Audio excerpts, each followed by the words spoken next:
Well, there is nothing worse than seeing those red and blue flashing lights in your rearview mirror. You or someone you know has probably been pulled over for a driving violation at some point.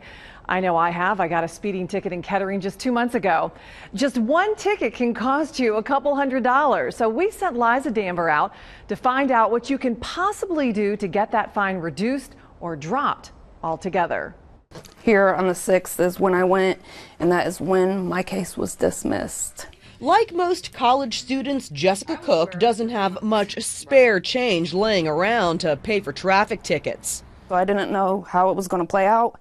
I've never gotten out of a ticket before, so I just figured, take a roll with the dice.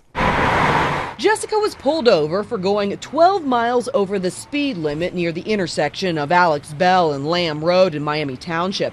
Now, when most of us get a speeding ticket, we typically pull out our checkbooks and mail in the fine, but not Jessica.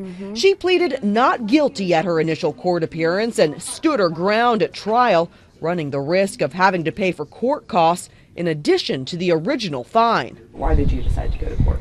Because I don't feel that I was going, if I was going over, I possibly could have been, but 12, there's no way. So I decided that I wanted to fight it. Jessica says it was a gamble that paid off because the officer didn't show up to court, so the prosecutor dismissed her speeding charge. I was actually really surprised when she came over and told me that he was a no-show. Also very happy. If it was me, I would not take my odds on that. Court documents do not detail why the officer wasn't there, but Magistrate Colette Mormon says it's very rare for officers to not show up for trial. They show up at court and make sure their attendance is very important when you appear in court, whether it's it's a traffic offense or a criminal case. I would say 99% of the time that's not going to happen. So if you are standing in front of the court, you know you're guilty, and you're trying to get out of it for that reason, it wouldn't be a good way to go because the likelihood of the officer coming is extremely high.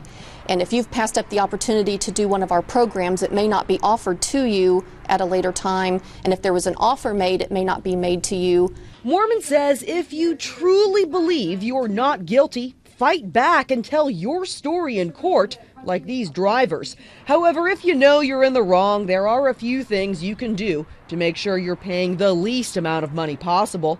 Mormon says if you just have one charge, like speeding, it's cheaper to mail in the fine and not go to court. But if you have several charges, then it may be in your best interest to come to court to see if the prosecutor would be willing to make you an offer. And typically they will if your record's not bad. For example, if you have 3 charges, they might be willing to dismiss 2 if you plead to 1, and that could significantly decrease how much you owe. Mormon says if you have several tickets, negotiating with the prosecutor can save you several $100s, but you'll most likely still be slapped with at least a small fine.